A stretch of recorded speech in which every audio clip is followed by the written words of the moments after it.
2, and we're live. It's the Monday Night Power Hour. Everybody, welcome back. Robbie Krager, guys, welcome to the show. And family here. All right. Thank you. Go Fish Go. What'd you say, McKenna? I said, welcome to the show. Sorry for interrupting you. Go Fish Go. Go Fish Go. Welcome to the show.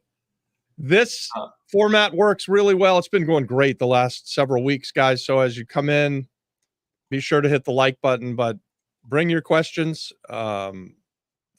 The more questions you have, the better the show goes, the faster it goes. We go for about 2 hours on Monday night. Is that right? 2 hours? Do we go that long? 1 hour. Go for 1 hour. We go for 1 hour. On Thursdays in the Apex, we go for 2 hours where we teach a master class. So that's part of our paid community.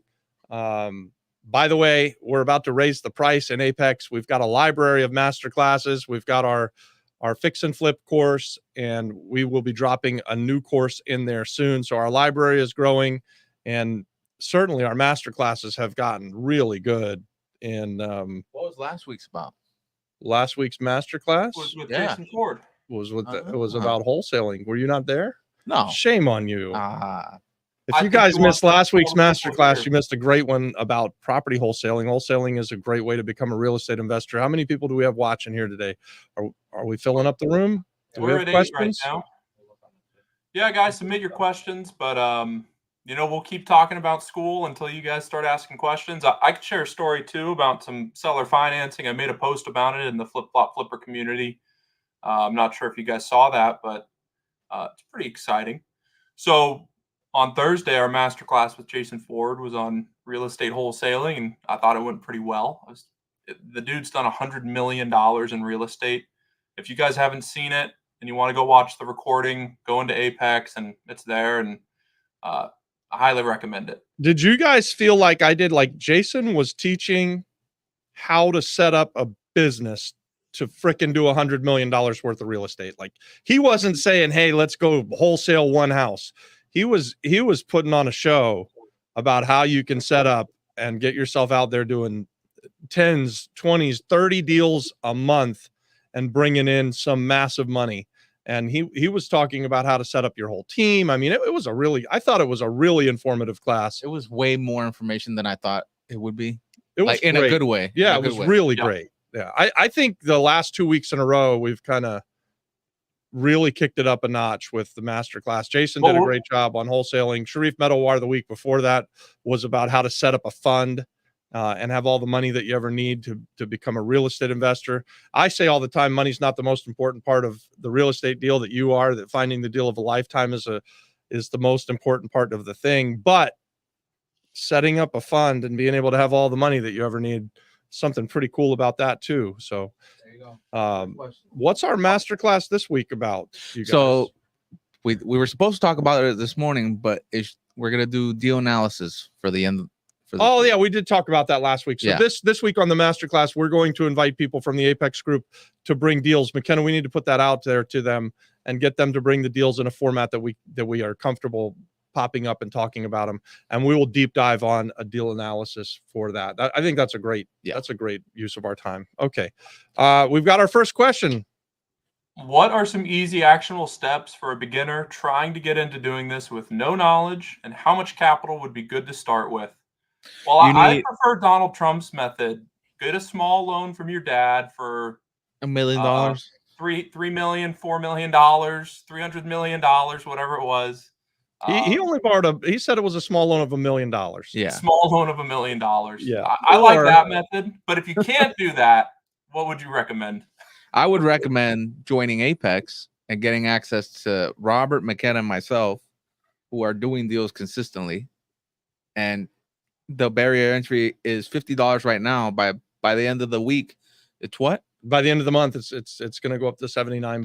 Look at that. Yep. As we build out our library, we're going to charge a little bit more money. It's a nominal amount of money, right? It's a really nominal amount of money. But I have other answers for that, and I think we've said this. I say this on YouTube. I say this in our fix and flip course. The easiest thing for anybody who wants to become a real estate investor to do is to start looking at the real estate that's for sale in the area where you live. Like, this is something that you can do when you're driving to work. drive a different way to work so that you can see the different signs, and take pictures of those signs and call on everything that's for sale. You could even do it from your home. Like in the States, just open up Zillow in the area that you live, and it'll cluster up a whole bunch of houses that are for sale, and call on everything that's for sale and talk to the realtors about the properties. And, why did they price them that way? Have they had any offers? That's what I think is the very fast, very quick, very cheap way to learn about real estate. And if you do that first step, and then your second step would be to start making offers on those things at, if you watch the fix and flip course that's in the Apex, you'd see that we give a formula there. But if your universal formula is take the after repaired value, multiply it times 65%, and then subtract out the renovation costs.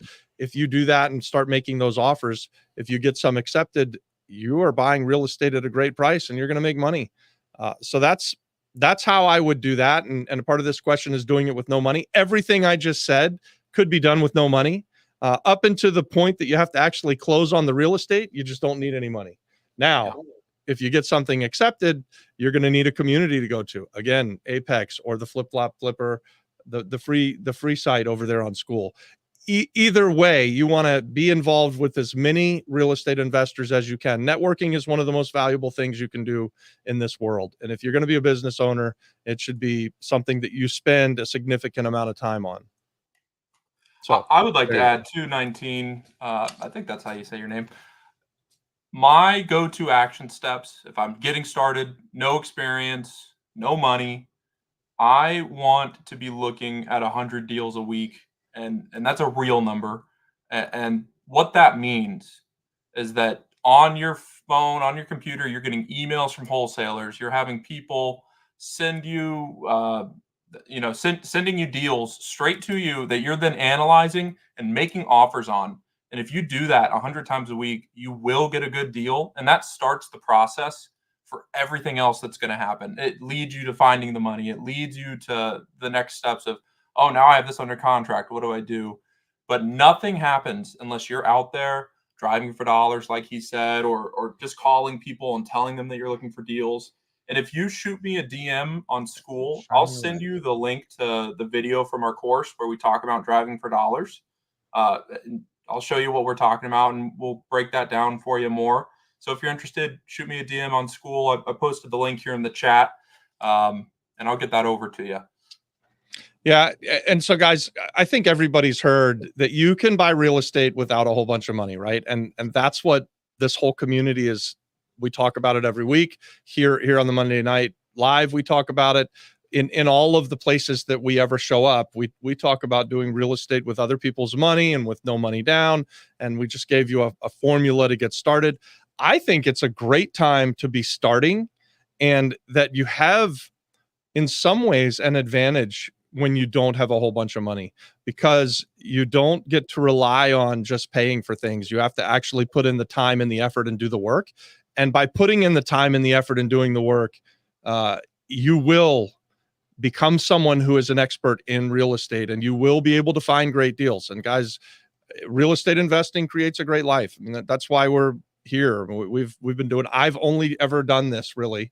I've never made money, any significant money anyways, with anything outside of buying a house. And that's what I know how to do. If I want to buy a new car, I go buy a house so that I can pay for the car. If I want to put my kids through college, I go buy a couple houses so that I can put my kids through college. I mean, that's the way my life has worked for for going on 26 years now.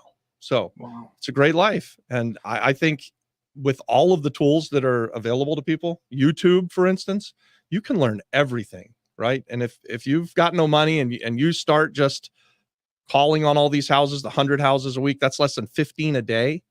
You're going to find a great deal, and it will make you money. Yeah. I have a question for you that, I kind of thought about this as a video topic idea, and I think we should make it a video. I see a lot out there that the market's crashing, the sky's falling, the world's going to end in real estate. Do you think, and do you feel that this business, specifically fix and flipping, is recession proof? And what do you do to position yourself if you do think the market's going down, prices are dropping? is it still possible to find good deals? And how do you proceed? Because I think that it's totally possible to continue with, full Yeah. steam ahead. What do you think? Yeah, so we are absolutely full steam ahead, and if the market crashes, we're full steam ahead, and if the market goes up 10% in the next month, we're full steam ahead. There are great deals in every real estate market, and there are things that you can be making money on. So now, if the market is trending down, then when I'm doing my numbers, I'm going to factor in for that. I'm going to look at what the trend is, and I'm going to try to, I don't want to say catch the falling knife, but I'm going to want to be more careful. So if I ordinarily would be all in at 65 cents on the dollar, but I think that the market's trending down, maybe I need to drop that to 60%. Or if it's falling fast, I'll drop it to 50%. But there's always going to be a number at which I'm a buyer of real estate in just about every market, right? Like, so there's a difference in the way the market works in Florida right now compared to Puerto Rico, where Adon and I are. McKenna and I are in Florida, and the market is trending flat to down. Adon and I are in a market in Puerto Rico that the market is trending flat and up. Really, I think the market in Puerto Rico is still trending up. We haven't even gotten to that. We're trending flat. We may be trending up slower than we were a year ago, but we're still trending up. In Florida, I think we're close to trending down, but I would still call it flat.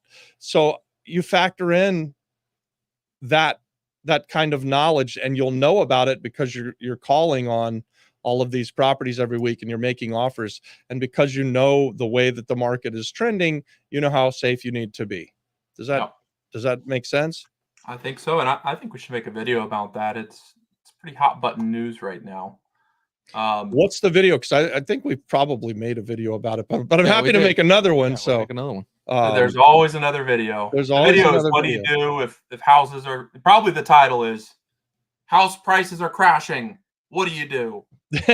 Yeah. And hey, you guys, if you like a topic in real estate investing and you haven't seen us put a video out about it, put it in the chat. Let me know of some topics that you'd like us to make a video about. That's a great way for us to give you guys value. And I've had several times where people will say inside of the chat, hey, will you make a video about this? And then we do it as fast as we can. If somebody asks us to make a video and it sounds good and makes sense, we'll make that video for sure. So we got another question. You get a tremendous amount of access to us right now. There's 20 people on this live stream. There's 60 people in the Apex group. And I think we're worth a lot more. I think we're worth thousands of subscribers and thousands of viewers. So you're getting a ton of access right now. Use it. Use it while you have it. Yep. Ask your questions and put your video ideas out there because we will make them. Yeah. What's our next question here? Is back. Who can read? Yannick says, and a real estate related question. Adon, I skipped his first question. I don't know if you want to read that one. Yeah, we can read it later. What would be your approach to find clients for off-market hotels and project for hotels without advertising them and sharing confidential information? Read it again, McKenna. I'm trying to read along with you, but it's far off and I can't see that well. What would your approach be to find clients for off-market hotels and projects for hotels without advertising the hotel and sharing confidential information? I think he's asking, and Yannick, if you want to clarify, but I think he's trying to wholesale hotel deals to people that are. I think he's talking about something that's already a hotel and it's for either it's for sale or he goes to the owners of it and he makes an offer to them and presents something so that he can then wholesale the hotel. I think that's a lot of legwork. I like where your head's at, because if you can flip a house, you can flip a hotel. Like if you're in dodgeball, if you can dodge a wrench, you can dodge a ball. I love it. And I often think it's way better to go bigger than to go smaller. So I think you're talking about off-market pocket listings. You would need to be signing NDAs, and you would need to be very careful about protecting someone's business. So I'm a hotelier. I'm a hotel owner. And if you want to buy a hotel from me, you can call me up. You can reach me through the school account, especially in Apex.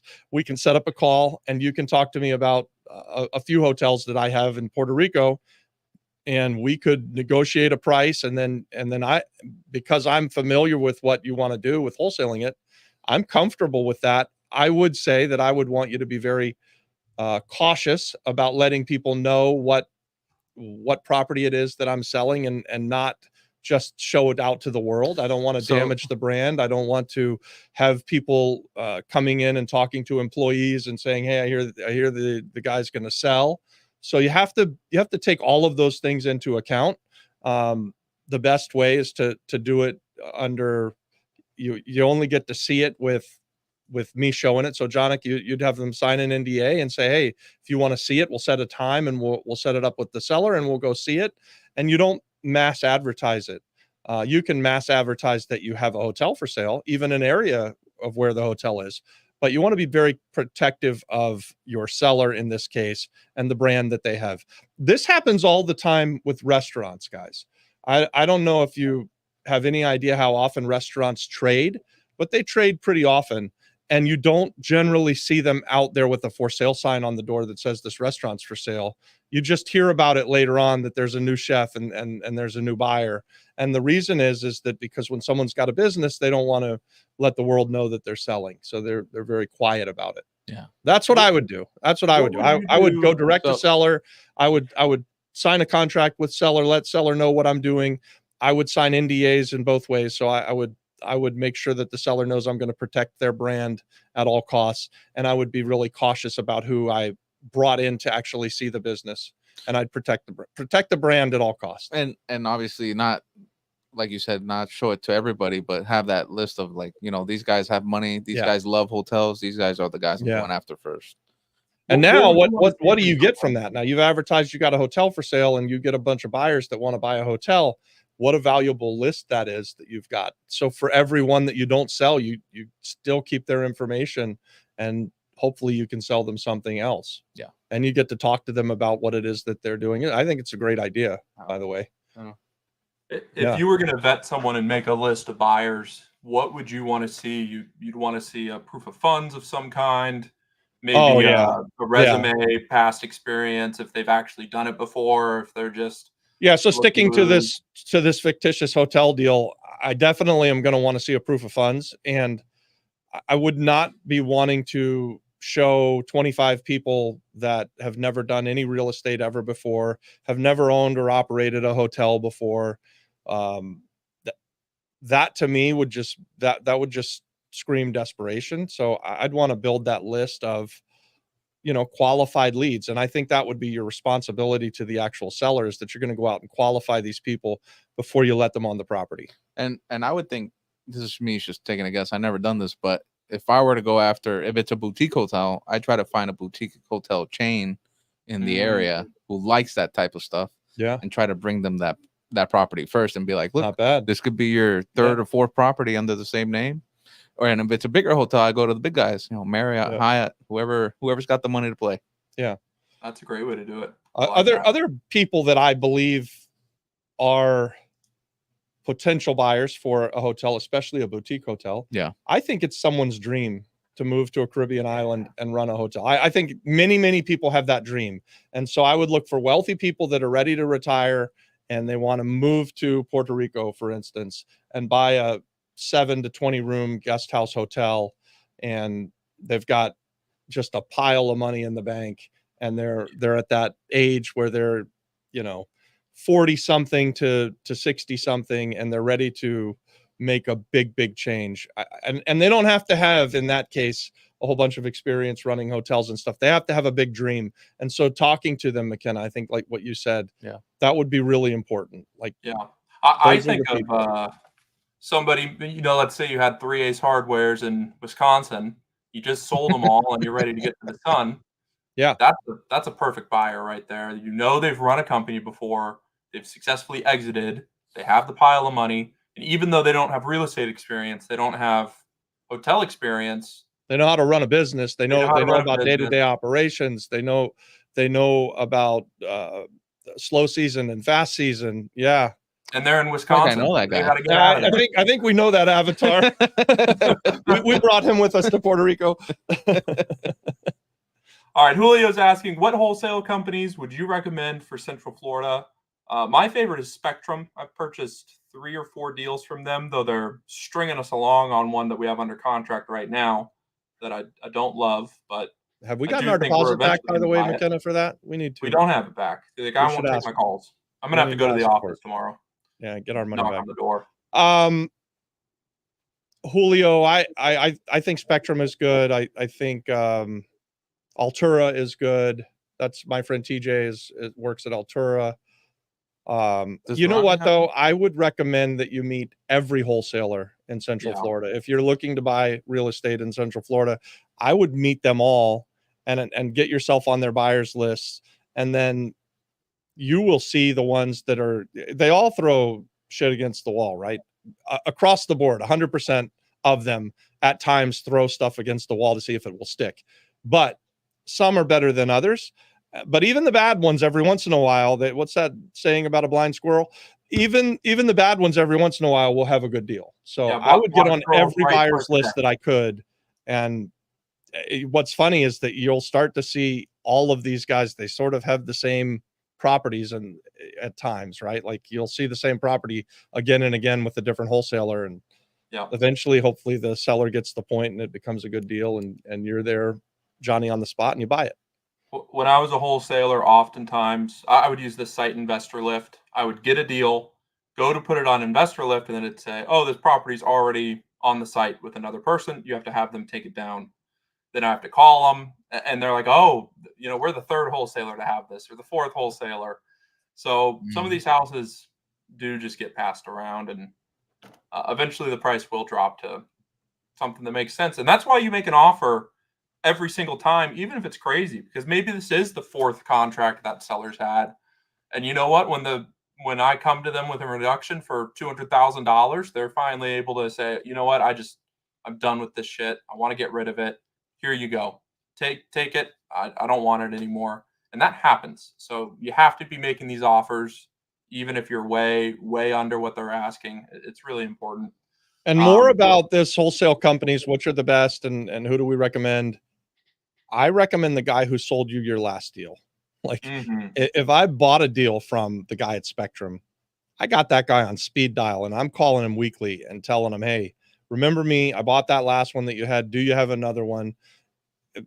That's who you want. I mean, it's a numbers game, guys. You guys, McKenna earlier said you should be looking at and putting offers on 100 properties a week.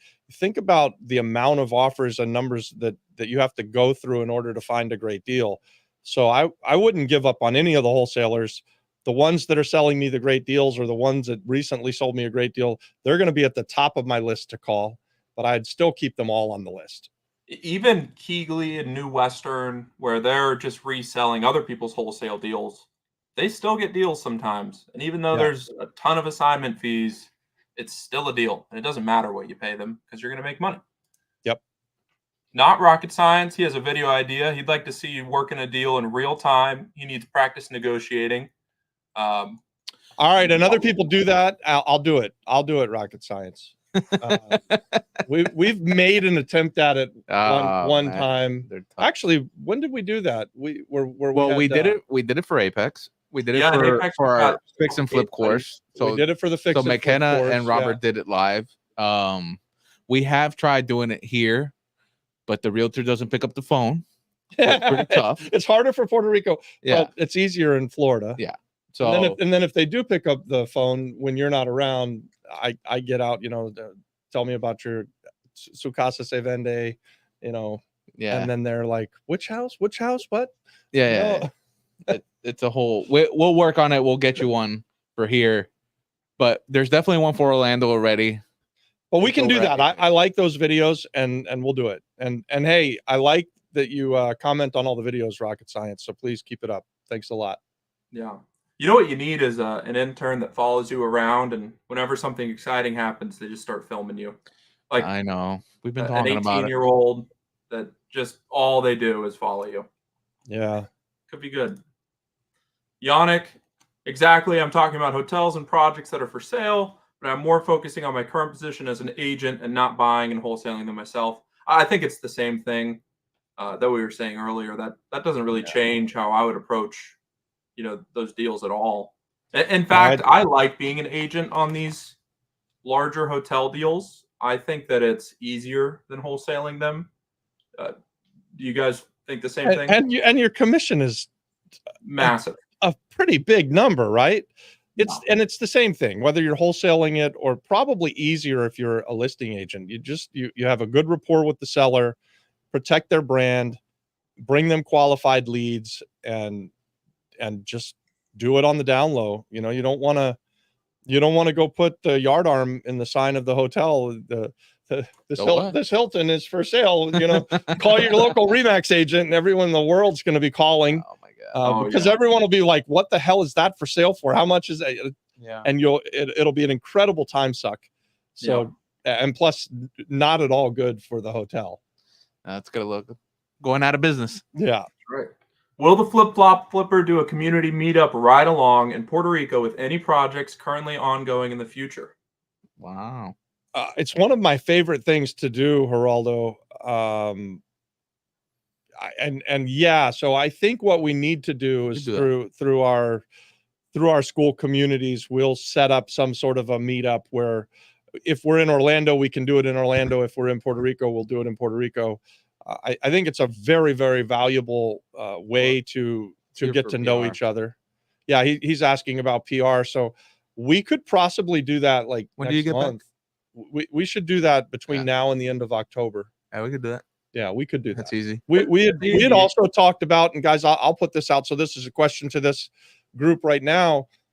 If we held like a real estate topic dinner at one of our hospitality projects, would people want to come and would you do be that? interested? Would you be interested? Let so us we'd know have in the to cater comments. it, and there would be a cost to it, but we could get some pretty good food and have a great conversation in San Juan in the maybe the 610 building, or we could go to Rincon and do it on the beach.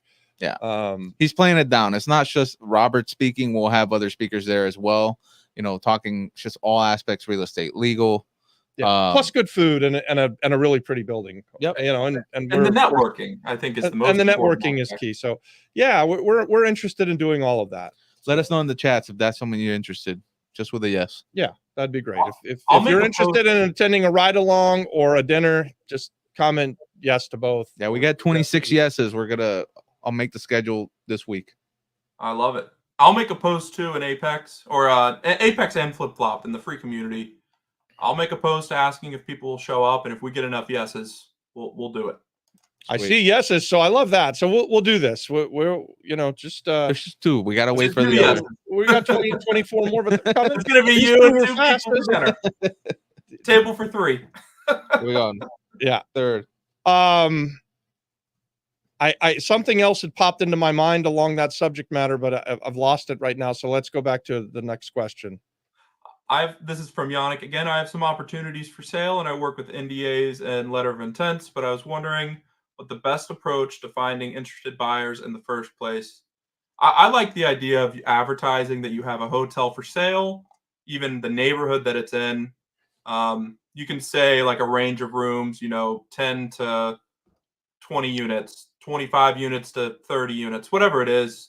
So you're not giving too much away, but I get these emails quite often because we own hotels now, and it will say a 25 key hotel for sale in Fort Lauderdale, Florida, and it'll have a price, and it will say inquire for more details, and then you just get that it's a 25 room hotel in Fort Lauderdale and it's $8 million, and they don't tell you anything about the income or the occupancy or any of that stuff. It's really basic stuff. And then in order to find out if it's a deal, you have to sign an NDA and find out that, it's not a deal. But still, they've figured out how to get lists of hoteliers, getting lists of developers in the area and sending direct emails. You can also, if you've got things under contract or if you've got a listing agreement, I think there are lots of conventions. Probably there's hotelier conventions. Yeah. In Florida, I bet there's a hotelier convention somewhere in Florida every single week of the year. In Puerto Rico, way less often than that. But Jerry Norton had one here. we do get them. Yes. We do get them. So they're there, and they're not hard to find. Just Google search where are people who are doing things around the hotel industry, you know, sitting together, having a conference. There you go. And hey, Yannick, if you want to talk about Google ads and Facebook ads, I've learned McKenna's the way man. too much about them the past week or two. Send me a message and I'm happy to have a call with you and talk to you about ads. And, you know, you can get really niched down on who you're advertising to in those platforms. So they're definitely effective if you know how to do it. We need 20 more yeses, guys. Come on. Yeah, it looks like there's no dinner. I only see There's only 7. 1, 2, 3, 4, 5, 6. Man. Yeah. All right, no dinner. I guess there's no dinner.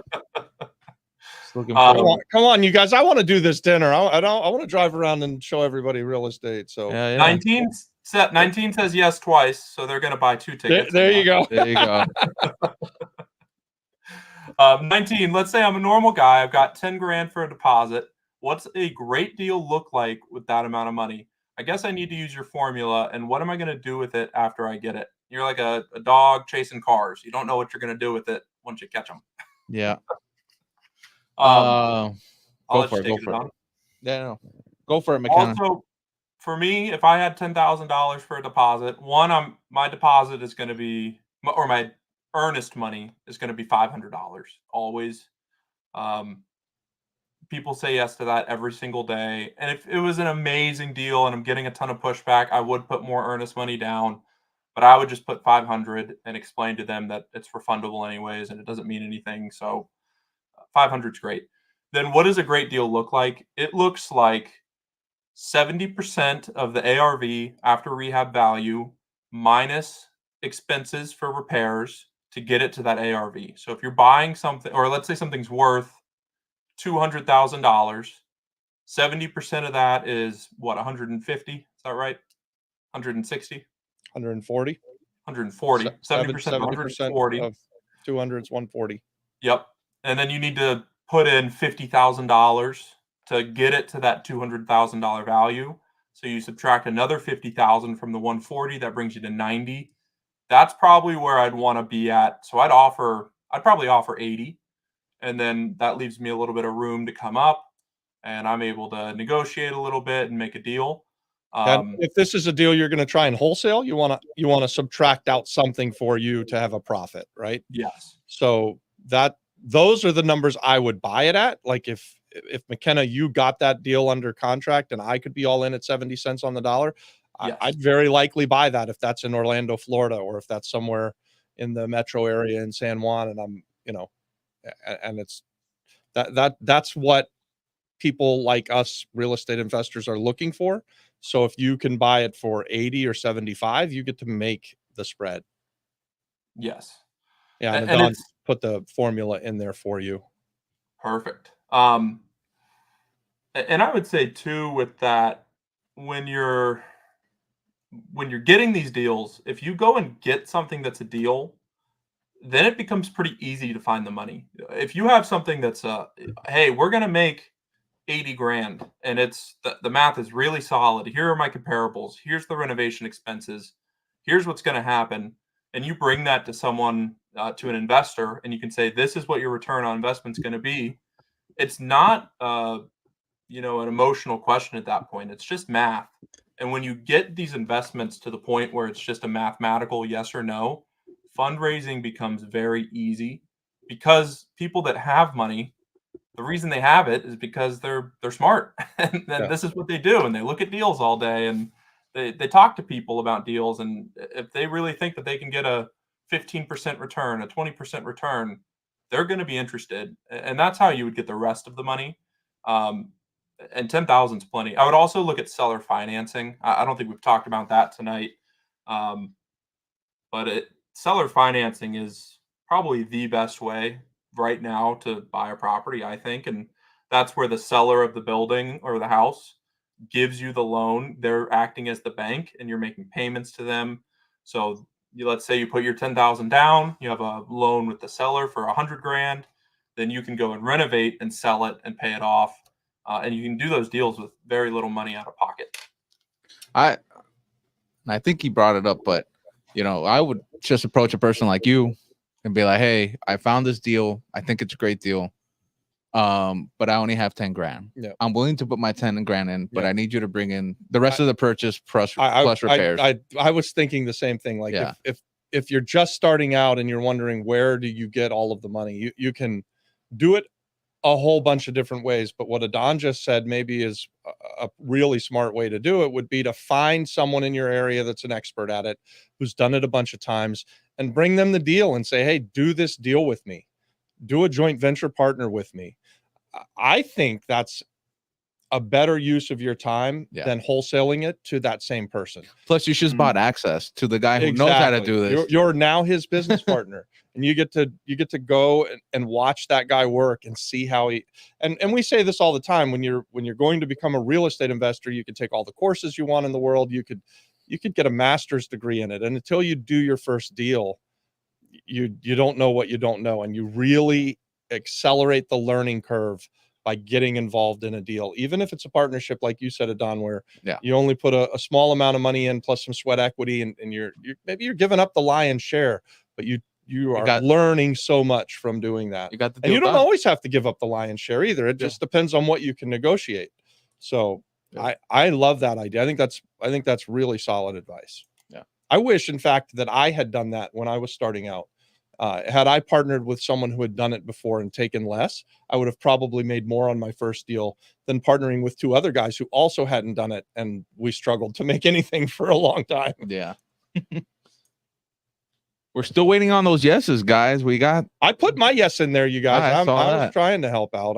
I logged in and said yes. So let's see what we're at now. We're at 1, 2, 3, 4, 5, 6, 19's twice, so they're buying 2 tickets. 7, 8, 9. My dad's buying a ticket. Great. Yep. 10, 11. Almost halfway there, guys. 11 yeses. 15 more. Hey, 15 more. It's only $5,000 a ticket, guys. So thanks for committing. Yeah, right. It's no refunds. Yeah, you're. You said yes. We have your credit card on file. We'll send those charges out after the show. All right. You have some more questions? I just saw Mario McCann's in here. Mario, you've always got some great questions. I got a question. Adon's got a question. So I saw this property on the. And Jonik's in Europe and he wants to come. Jonik, we can trade. If you come, I'll buy you the dinner, but then you buy me the dinner when I come to Portugal. I like that. That's a good deal. Yeah. And we really need that video of these ruins in Portugal. I'm really interested in seeing what's over there, and start sending us footage, man. We'd like to put something together. Yeah, we could do that. Flip Flop Flipper goes international. Well, we talked about that for a long time. I'm hyped about that. I think Portugal's exciting. What was I? Oh yeah. So I was looking at the foreclosure list. There's this property I'm interested in. Yeah. It's not a bank foreclosing on them now. It's an HOA. Okay. So when the HOA forecloses on a property, and I go buy the property from the foreclosure, sale and all that stuff. Yeah. Am I the owner now of the property? And what does that entail? Am I in charge if it has a mortgage or something like that? Like where do we go once I get that from the HOA? I got it at a great price, but I didn't know about this. I love these deals. And by the way, I love buying HOA foreclosures. We've done you should do a video on your stories for HOA. I mean, we've done a lot of that. In fact, one of the ways that we became unstuck when we went broke in 2008 was we invested some money buying HOA foreclosures. Yeah. And people thought we were out of our freaking minds. I didn't know that. And we made millions of dollars doing it with a really small investment. So yes, to answer your question, when you buy a HOA foreclosed property, you will take ownership and title to that property in the areas where you're talking about doing it. So in Florida, the answer is yes. In Puerto Rico, yes. The answer could be different in other places, but those are the two areas that I know of. And the answer would be yes. Now, when you buy something and there's a mortgage behind it that doesn't get wiped out, you have to either pay that off or they could foreclose on you later. So you might come in and be the owner for a day and the big bank comes and forecloses on you next week, says, hey, welcome. But for a period of time, at least, you are the owner. And so what's fun about buying this HOA debt is not a lot of people will be doing it on the island. One, in Florida, it's gotten so played. When I first did it, people looked at me like I had three eyes, and I just pretended like, I don't know, I'm just gonna take the kitchen out and put it in this other rehab, and I had a pretty good idea of what I was trying to do. But here in Puerto Rico, I don't think they happen that often, and two, I don't think there's a lot of people that are looking at them. So I like buying the dirty stuff. Yeah. And yeah, if you can buy the stuff and especially if you can buy the stuff that, even though it has a first mortgage behind you, if it's not already in foreclosure, when you buy it and take title to it, now you put yourself in the shoes of the person that has to be named in a lawsuit, and you get opportunities from that. You get to negotiate with the bank, you get to fight with them a little bit. There's a lot of fun that can come. Well, that was going to be my follow-up. If I bought this from the HOA and let's say there is a loan or a lien on it, can I not go to the bank and say, hey, yeah, I see you have $140,000 loan, but no one's been paying it for the last 10 years. Can we negotiate to maybe like half price or something like that? I'll pay you right now. Or let me reinstate the mortgage, or don't even negotiate with them at all and just figure out what they're owed and send them a check and see if they take it. You are the title holder to that property. And so if you can keep that loan in good standing, in other words, make payments to them, however it is that you figure out to do that, whether you're treating it like a sub-2 deal where you don't mention that you've done it, or you negotiate directly with them, but you just start making those payments. If they're taking your payments, you're not going to get foreclosed on. You own that property, you rent it out. If there's, I'm assuming there's a window of profit there, you're paying this for the mortgage and you're renting it for this, hopefully, and there's something in between for you. Yeah. And you bought it for a really low price because you're just paid off an HOA debt. Maybe that's $5 or $10 grand, and you can control. And real estate's about control in a lot of cases, right? Like, you don't have to own it free and clear. You just need to control that asset. If you could control a $300,000 or $400,000 house that you can rent for a whole bunch of money, and you only have to pay a little bit of money to the bank, what's better than that? That's great. Yeah. Seems great. That's great. Could you tell everyone some stories of you and your friends? What is the longest that you've heard of a foreclosure process taking? I think it's quite a long time that people can fight these with no payments. I'm specifically involved with, and I have friends that are also involved with stuff that go back to before the crash, 2005, 2006, that so they're successfully fighting the bank now today and still haven't been foreclosed on. Now, does that happen very often? No, but I can think of off the top of my head 3 occasions where myself and my friends have been able to get ourselves in that glorious position where your enemy is the bank, and they're just keeping the wolves at bay, and have done it successfully for coming up on 20 years. So if it was 2005 or something, yeah, we're coming up on 20 years of somebody not making a payment to the bank because they bought some HOA debt, or they got involved with something where the mortgage wasn't documented properly and the bank is unable to foreclose. So these are some pretty wild and absurd examples that I'm thinking of, but yeah, that does really happen. I think you got to get lucky. I think you got to seek it out. We were buying the HOA debt, so we started after a while seeking out bad mortgages that the banks had, and then we would try to put ourselves in the position that I just said to Adon, where before the bank started foreclosing, they had to name us in a lawsuit, and we knew we had them by the balls because we'd done the research, and we bought stuff where they accidentally lent the one that I was involved with for a long time. They lent the son the money.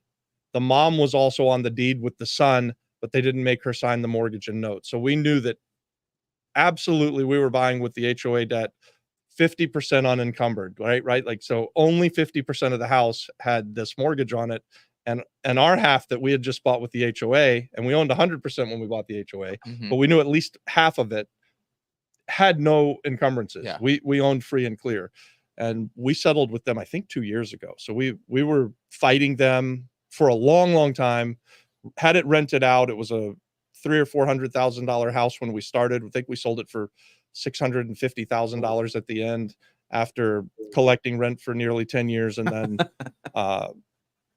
and I don't know. I mean, I guess we won. You know, we didn't lose, right? We won, and we got a big paycheck, and we did that because we were targeting those. We did that a half a dozen times or so. Now, how And hard? it's because you were looking at a ton of deals, so you knew what I you was were looking doing. at so many of those, and yeah, and then again, when I first started, and my friends who were all in on that deal I'm talking about, McKenna, were the ones that looked at me with like I had three eyes when I first started. And then so I had like 3 years where it was only me. I was the only moron who would buy this stuff. And 3 years later, everyone in the world started jumping into it and realizing how bad the people who were writing these mortgages had been leading up to the crash. There's a good reason that the banks failed in 2008. It's because they were awful. They were doing really bad business. Anyways, we could do a whole couple hours talk on that. And maybe we should do a video on it. I think people would Maybe, like it. If you guys yeah. want a video, let us know. That's another Or video. if you think it's boring, let us know too, because we don't want to. We need good stuff. Yeah, so- Going back to the chat here, Kim wants us to plan a tour in the winter months and to give her some notice. She's in Chicago, so she wants to get out of Chicago in that cold. I understand. I don't blame you, Kim. All right. And Kim's come before and been to a breakfast club. And so, yeah, I'll definitely let you know, Kim. And for those who don't know, just came into the live, we are trying to find out, you know, how many people want to go to a dinner at one of Robert's properties and have a full real estate networking night. Yeah. So type in yes and into the because chat. we're talking about it, the question was originally about going and seeing properties. We could maybe do a 2-day event where we do a dinner the first night and then do a bus tour. Yeah. Or caravan. I like to do these bus tour caravans with like 15 to 20 passenger vans. Yeah. Not the big Greyhound vans. We can rent the limousine, the stretch limousine. See how many people we can pack in there. Can you imagine weaving through the mountains with one of those? Oh, that'd be awesome to see. Yeah. Do we have more questions? Kim, DM. Yes, we got questions. This is international, so that's pretty exciting. That guys, this is the networking we're trying to create. So thanks for doing that, guys. Geraldo, would you do this deal as a flipper? A 210 ARV, purchase price of 110, $40,000 rehab. Anyone have a calculator? I'm getting it out. Hold on. 210. It sounds like a deal I'd look at. That's for darn sure. 210 70% minus 4. What do you say was how much is the purchase? Purchase is 110. Yep. Yeah, that's the deal. You're right there. So my math comes up at 107. So yeah, I mean that's a deal that I would if that came to me from a wholesaler and those were the numbers that I had, I'd be on the phone with him in the next 5 minutes. If it was a house, say in Orlando, Florida, and I'm in Puerto Rico, I'd be calling McKenna and saying, McKenna, drive to this address, verify these numbers, and let's buy this house. I'm not going to fret over a few $1,000s for sure. And also, I have the opportunity to make an offer if it's a little bit off. If I get there or McKenna gets there and says, hey, it needs $55,000, well, we may ask for some kind of a reduction. But those numbers that you just put there, we would be all over that. That sounds like a great deal to me. I don't know. I'm in. What do you think, McKenna? Yeah, I'd definitely go look at it. I always get so dubious these days about a $40,000 reno price. That to me is the price from 2020, and I just haven't seen that lately, unless you're truly just doing a kitchen, floors, and a bathroom or something. Which those deals are out there, but renovations are just crazy expensive these days. How guys. many of you guys in the chat, and you could answer this in the chat, that would be great. How many of you have noticed how hard real estate investing got hit with inflation? Oh, Because we're value add real estate investors, and it's taken me 2 years to relearn what it costs to renovate stuff. And I think it's because of what McKenna said. I used to believe for $35,000, I could basically renovate any house from top to bottom, and that would give me everything. And over the last couple of years, that has become so wrong, and it's cost me money. A few times it's cost me money, and I've been along the way trying to raise my opinion of what things cost. And I think I've finally figured it out. But McKenna, you're right. Like the days of renovating things for $40,000, I mean, that's a light renovation. That's like carpet and paint and don't do anything else. You can easily spend 25 or 30 grand. And I don't know how the hell that's possible, because I used to be able to do the carpet and paint stuff for like 5 or 6 grand. It's gone crazy. So maybe we all need to become contractors. And we're all on the wrong career path here. But. And I completely blame COVID and inflation. Like the cost of labor has skyrocketed, but the cost of materials, you hear these inflation numbers and people are like, oh, inflationary numbers were up 10% or 15%. I'm like, bullshit, we're up 400%. The cost of the cost to install drywall or lay tile for me, the cost to lay tile for me as a guy who does it every day went from $1 a square foot to $4 a square foot for the labor, not to mention the materials. I used to forever be able to get someone to lay it for $1 a square foot, and now it's $4 a square foot is a great deal. That's if crazy. That's if you can get $4. That's if you can get them to say yes. So I've heard people get inflation's real and it sucks. Yeah. I don't like it. All right, we've got another yes. That brings us to what, 12? Yes. My wife says yes, she's coming. All right. That's exciting. It's 13, 14, 15. Guys, here's the link to Apex. Check us out there. We're doing these calls 2 hours on Thursdays. We get really into the weeds on just, really in depth on these subjects, and we break things down, and we have another Q&A. It's live on Zoom. We'll bring you up on camera. If you want to be on camera, you can keep your screen off. But they're really good calls, and I'd encourage you to check it out. I think it's a bargain. McKenna's playing it down. These are amazing calls because we structure them to a point where we're talking only about one topic in difference to what we do here on the Monday Night Live, where everybody can just ask questions. We have the one topic, everybody can dissect that topic, and if you have deals, we'll look at them as well. And it's just we deep dive. We deep dive one topic per week generally, and and they have gotten you know, guys, we're kind of new to this. For 26 years I've been buying real estate. For 8 weeks we've had these school communities that we're trying to give value and teach people how to be real estate investors. And I think we're sort of dialing it in and getting better at it. I was looking at a YouTube video today that popped up on my screen from like 3 years ago. My God, they were bad. They were so bad.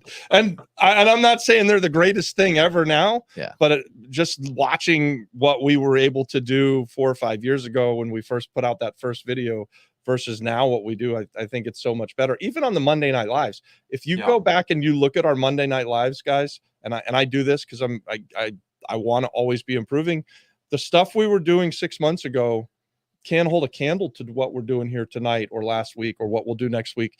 And a lot of it is because we've built this community and we now have people who show up every week. I mean, we're international. We got Jonik who's coming in almost every damn week from Portugal, and we get great questions. And so great questions lead to good discussions. And I think it provides value. So I hope that that's the way everybody feels about it. But I sure think that I think we're doing a great job with these Monday Night Lives right now.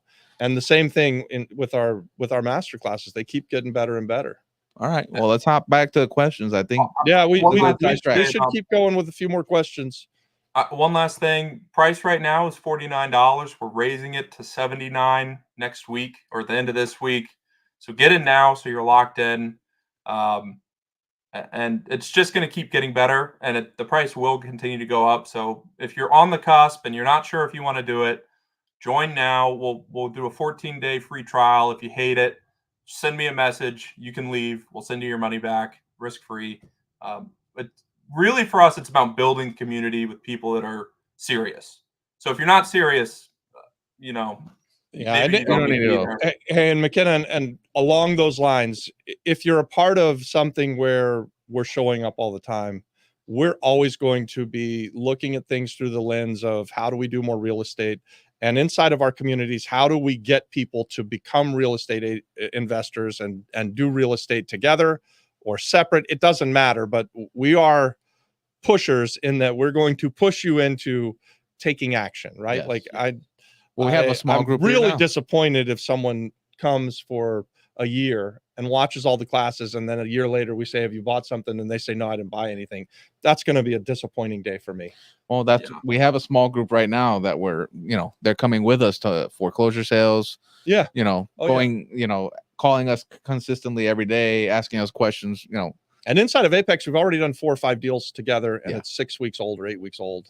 It's and we're ready to put one more in there. Yeah. One more deal. Hopefully we get it this week. Nice. I love it. All right. Back to the questions.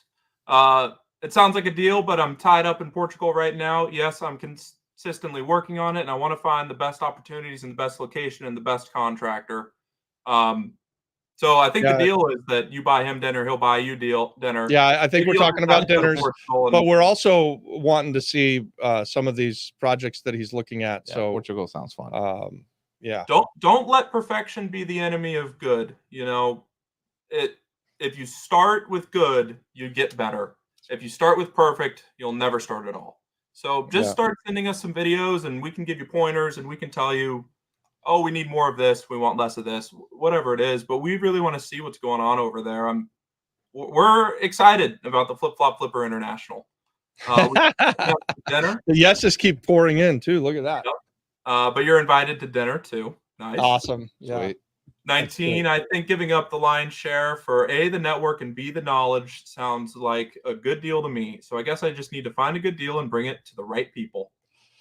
Yep. That's Listen, exactly it.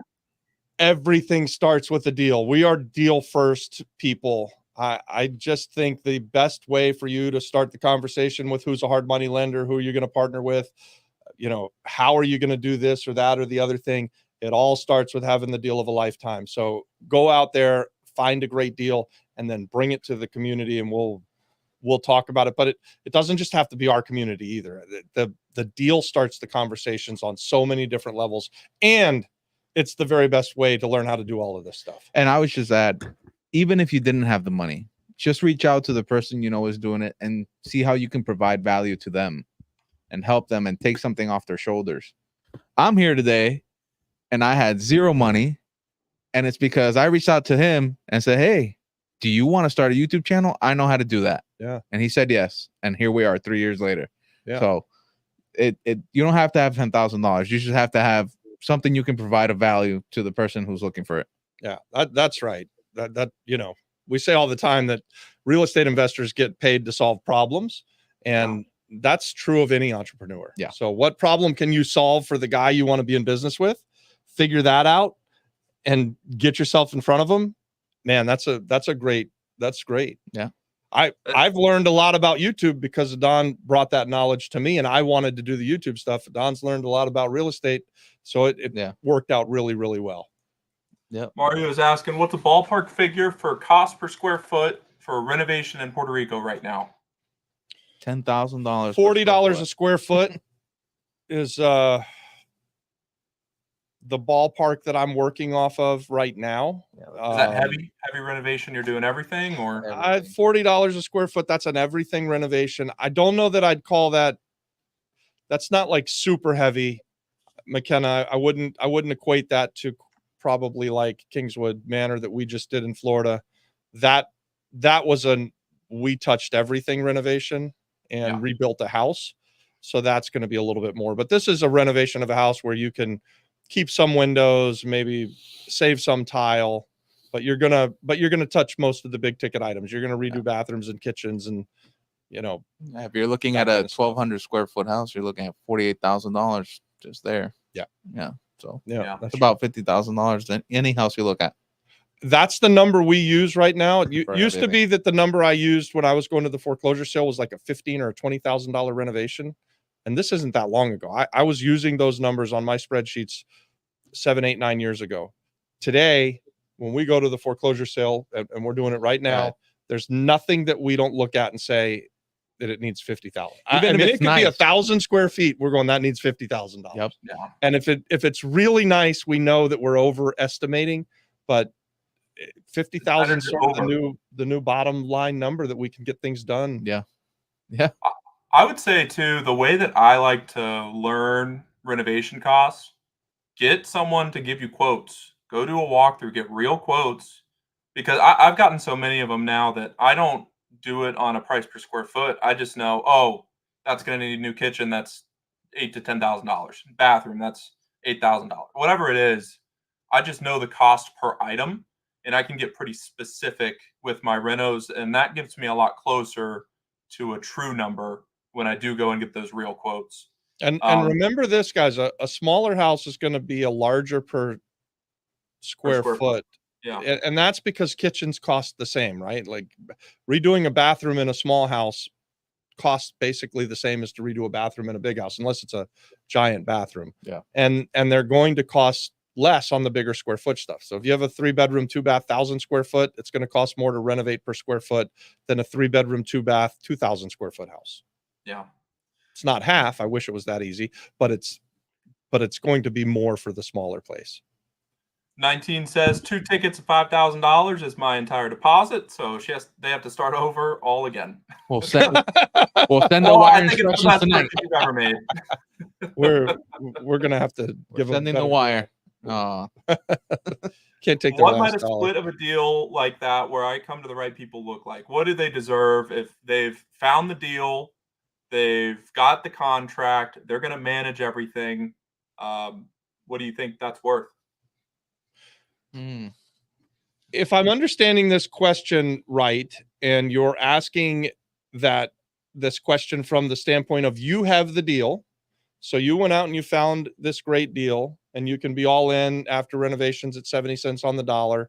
What would I take it to market at? I would start at a 50-50.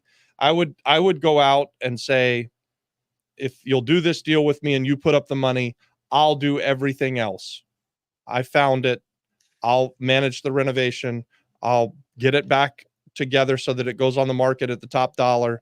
I'll manage getting it sold. I'll do all of the work, Mr. Investor, friend of mine. You don't have to do shit. This is going to be the easiest thing you've ever done. And I'm going to give you half of the money for you giving me the money to get the deal done. And then that's how I'd start that conversation. And if they pushed back, if I'm just starting out, I'd be very flexible on putting that deal together. And I would not be standing firm and losing a deal over whether or not I'm going to make 50% of the profits or 10% of the profits or 20% of the profits. I want to get a deal done. Now, I've been doing this for 26 years. I take the deal of a lifetime to my community and I ask for 50% for the money and 50% for my work. And they say no. I go to the next guy, but I've got a Rolodex of people that want to do deals with me. When you're first starting out, make your best deal. But that I just told you what we do, and it's not like they're going to look at you like you don't know what you're talking about. If you've got a great deal and you can prove it to them, it's reasonable to ask that. Now, it's also reasonable for them to say, McKenna, how many of these have you done? And McKenna says, this is my first one. Well, you're probably not worth 50% yet. Yeah. You're just not, right? And another way to think about it too, if you came to me and you had a great deal in Orlando, which I'm looking for great deals in Orlando, guys, hit me up. And you said, I have this great deal. I need you to bring the money. And I also need your help with the renovation. I want to work with you on it. I want to help manage it, but I don't know how. Can you teach me and be my mentor on it? Yeah. I'm probably, I think 25% is fair for finding the deal. And then I think 25% for managing the deal is fair as well. But honestly, I would take 10% and be happy. And now you've flipped a house and you've got experience and you've done a deal, right? And you've learned how to put it together. and you start to create the story so that for us, it's easy for me to go, hey, the money gets half and the work gets half. Well, why do you say that? Well, look at the last 25 years. I got a series of successes that stack up on themselves. And, 50% of a deal with me is going to make you a big return. And here's the ticket. We can prove it, right? We've got a whole list of them. Yeah. That's the story you want to get to. You want to get to the point where you're able to say, I had this success, this success, this success. They stack up on each other. The next thing you know, you're able to, it becomes easier and easier to find the people that want to partner with you. So I hope that's coming off the right way, because I really want to encourage you to go find these partnerships and do this deal. I think it's the most important thing you can do, is to actually take that leap and to buy something, however you have to do it. Man, I don't know that I'd want to say do it for free, but I'd be right there at really close to saying, hey, do it for free. Maybe you take a cash kicker, like that's a settlement, or whatever it is, especially if you're not managing the renovation. Managing the renovation, guys, is just a pain in the ass. So if you're going to do that job, get paid. But but it's a great thing to know how to do. Yeah. It is a good thing to know how to do. Yep. Yeah. And you guys, I mean, McKenna, you just finished a renovation. Don, you just finished a renovation. And I did almost nothing on either of those renovations. I showed up to a Don's property more often than I showed up to your property, McKenna. But you guys did it. I mean, both of you took, and these are big $100,000+ renovations, $150,000+ renovations. You guys managed them from start to finish. Yeah. That's pretty phenomenal. That's a skill set that you'll always have. Look, the best type of mentor, the best type of mentor is the guy who walks in and says, it looks great, and walks out. And you're like, God damn it, that's not what I wanted. I need to know more. I thought you were going to be like, yeah, the best type of mentor is teaching me to swim, and we're walking past the deep end, and he just throws me in and walks away. What he does. That's what he did. And I'm grateful for it. Oh, man. We've got another yes, and they want to be interested in watching you do a deal firsthand. So I think that's coming back to the video. We got another yes. Yeah, we need to do that. Awesome. Geraldo's buying 3 tickets. That's exciting. That's $15,000 right off. Thank you guys for bringing Denise on last week. An amazing contact and opportunity. We are working on something together. That's great to hear. And that's the whole point of this, is we want everyone to network. And she was great, wasn't she, last week? Yeah, if you guys didn't watch the live last week, Denise came on, and she does grant work where she can get you money from the government. And it is, I think, the most interesting thing I've learned on the channel, the most exciting thing for me, at least, because she can go and get for herself $500,000 a year at 1.5%. And if you're in Ohio and a woman minority, I think she can do the same thing for you. But there's opportunities like that out there, and she knows about them. So watch that live, connect with her. Her email and phone number, or just email, are all over that video. You can also find her in school, in the free community. Yeah. And DM her there. Yeah. So I think we're getting to the last bit of the hour. So if you guys have a couple more questions, we'll answer them. If not, we'll start wrapping up here. Oh, there we go. I bet you guys have come across this a lot. How much would it cost to renovate a pool? Cosmetic, medium, and full renovation. We just did it. We just did it. Yours. Yeah. We did a very, I would say, light renovation where we had a small leak. We had to do a pool pump. The pool pump was $5,000. The leak was $1,500. And then the pool was a brown lake filled with frogs and fish. Had fish in it. You guys had real giant, like 2-pound freaking full size fish, and they weren't like a little guppy or something. They weren't goldfish. They were like catfish. They were massive. I don't know what kind of fish they were, how they got there, and there were lots of them. Yeah. Wow. That's really cool. That's a Florida pool. That's a Florida pool. Yeah. There was no gators in there? Catfish walked into that damn pool. Definitely, if there was a gator in a pool, it would have been that one. So how much did we spend to renovate that pool? 10, 15 grand? 10, I want to say. 10? It was $5,000 for the pump and motor, and then $2,000 for the clean out, another $1,500 for the leak, and then another, I want to say $1,000 for the tile. We had some tile. We ended up redoing the tile around the edges of it. We ended up I guess you'd call it I used to call it Marsite. I don't know what it is. We reformed the pool with the concrete. We did not do that. We did not do that. We did not do that. We painted it. Painted it. Oh, okay, so we didn't do the full diamond bright finish. We left what was there and we just repaired it. Okay. Yeah. And it came out well. I think it looks really good. It looks really good. Yeah. Yeah. I got a text today. Apparently the ceilings are cracking. The drywall. So we got to sell that thing. Who's going to fix that? Tony, if it becomes an issue. Have you guys ever flipped a mobile home? Here in Florida, there are some cheap ones, and I thought of maybe starting with one and flipping it. But at the same time, I know I can find a good deal on the island. With mobile homes, don't buy them if they were made before 1976. Is that right? Do you know? I buy them if they're cheap enough. I don't care when they were built. And That's yes, I've flipped lots and lots of mobile homes. We've owned mobile home parks. We love flipping mobile homes. Right now, I've got a deal that I'm 7 years into. That's I guess you'd call it a slow flip. There's a guy out there on the YouTube that talks about these slow flips. I didn't even know what it was, but I slow flipped years ago a mobile home that I bought in East Orlando. And they've been making us a steady payment. So for 7 years, I think I got another 7 years to go. I bought it for 20 or something, and it was a disaster. And I never did anything to fix it. The guy bought it from us for like $75,000 on payments for 15 years, and we're halfway through it. So, wow. Oh, that's a slow flip. That's a slow flip. Okay. Yeah, it's a seller financed deal on something we didn't renovate or fix. We didn't do shit to it. I don't know how anybody could have ever made it livable again, but the guy's been living there for 7 years.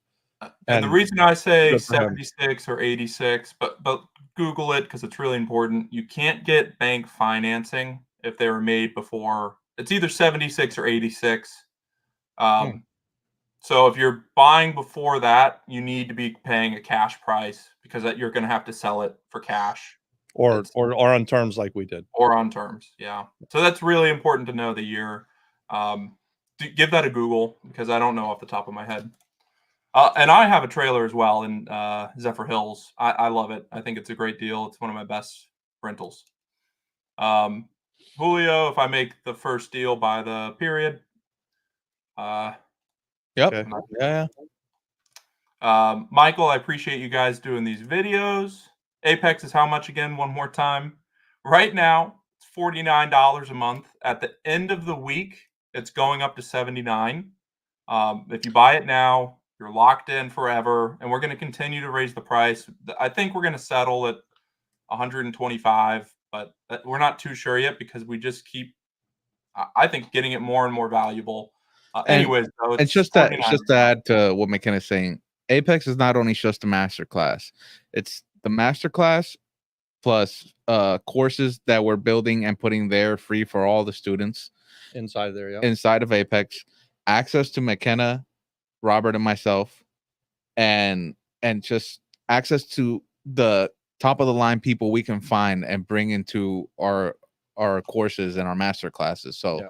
It's much more. Plus the community in there are people that are doing real estate, like Nisha. Nisha's here and she's doing real estate, and we're actively trying to put deals together with people in there. And because we have, it's a pretty tight knit group right now. I mean, there's only 50 of us or so in there.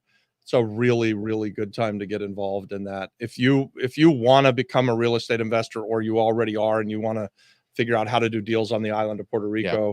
Or figure out how to do deals with McKenna and I in Orlando, it's a great place to be. But even if you're in Maine or in New Orleans, we're going to try to figure out how to put deals together. When people bring deals to the group, we talk about them a lot. We're actively trying to put the pieces together for people to be able to buy more real estate. Yes, and that's the whole goal of the thing. We don't really care that much about the $49 a month. We want deals, and I bought a cheap lunch today, and I spent $200 somehow. So it wasn't just me. I didn't eat a whole lot, but I paid for lunch today, and I spent $200 for lunch. So, I'm not saying $50 isn't a lot of money, but that's probably not the way that we're gonna pay the bills. That sandwich was expensive, huh? Yeah, That's that's inflation this for you right inflation there. stuff. I'm telling you, Oh, this man, it's inflation getting is ya. real, right? Man. That And I think guys, that's what got hit the worst. Food and renovating real estate are like just they're It's ridiculous. astronomically different than they were just a few years ago. It's crazy. Anyways, we've got one more yes. I think that brings us to 20 yeses. Still need all right, 6 more. that's enough yeses. We'd love to get 6 more yeses, and I hope that everyone who said yes is also putting a like, hit that thumbs up for us because that really helps with the algorithm here. But I think that's enough yeses that says we should do a meetup. So now I'll work on it you this guys week. need to get We'll to work. announce it. We'll announce it next week. What day do I need to be there? We'll tell you. We'll make a post in the Flip Flop Flipper. We'll make a post in Apex. We'll come up with an itinerary. We'll figure out ticket prices. Yeah, It's going to be less than 5,000. That's all I can tell you right now. it's It's gonna be 4,099. It's gonna be the cost of an expensive dinner is what it's gonna be, but it's not gonna be something really stupid. I don't think it'll pay for catering. That's the big expense is the food. we have a good Tyler LVP person in Puerto Rico. Tile guys are pretty easy to come by. They're expensive. Yeah. There are lots and lots of good tile guys on the island. LVP, believe it or not, is probably a little bit more difficult. Not that you can't find someone that can do it. It's just there aren't as many people that know the product here. Yeah. Tile is basically flooring for everything on the island. So that one is easy. Inside of if you're inside of any of the groups, if you post the same question, either I or Don will send you a private message from someone. If you're not inside of school, Chase, just join the free one. Send us a direct message, and I'll set you up with a couple contractors that do good tile here. Yeah, the LVP is a little bit harder, just because it doesn't happen very often. I put LVP in the penthouse in Miramar. I made them do it twice, and I still hate it. Should have ripped it out and put tile. I should have ripped it out and put tile. Yeah, they just don't know how to do it. I think, guys, we got to wrap up here. We're 17 minutes over. I'm going to blast through these last little comments. 19 at Dawn, my value, 10 plus years in Hollywood, closing deals as a TV movie producer, social media marketing, and growing followers for celebrities and entertainment entities. Let me know. 19, if you can blow up our YouTube, we're interested. Yeah, send a message on school, direct message us. We are super interested in talking to you. Yeah, we'd like to hit 100,000 subscribers, and I don't think that's a crazy number. Nisha says 79. Got another yes from BK Breeze. Hey, BK, there he is. All right, we missed you, BK Breeze. And thanks to all you three very much for your time and effort you put into this. 19 joined in Apex. See you on Thursday. We'll see you there. Awesome. We're doing deal analysis this Thursday. Do you guys want to just give a real quick blurb about that, and then we can sign off? So the idea there, real quick, is we'll be putting a post about it this week on both the sites, but we'll have a form there where you'll fill out. It doesn't matter if it was a past deal, a current deal, a deal you're looking at. Just as long as you fill out this form with the questions we ask, it will make it much easier for us to know where your head's at and know where your deal's at. Once we bring standardize the information that we have about the deals so that we can do the deal. Because we get plenty of people who just send the link and they're like, "Is this a good deal?" I'm like, "We could do this all night like this, but the amount of effort should be done by the person who's bringing us the deal, so that way we can tell you, okay, this is what you could have done better to better vet your deal." Yeah. So that's basically it. We'll get pretty specific in this form, and we'll have it in there tomorrow. Yep. So look for that tomorrow, and then if you want to have your deal be part of this, submit it. Join Apex. We'll probably bring in 4 or 5 deals that we'll deep dive, and then we'll also have question and answer. So it'll be a great place to come and learn. I think it'll be a good one. So you guys, thank you for spending Monday night with us. My wife's cooking chili. Don and I are going to eat, and we really appreciate this. Was fun, and we'll see you next week on the Monday Night Live. Thank you so much. Thank you so much. God bless you all. Bye, guys.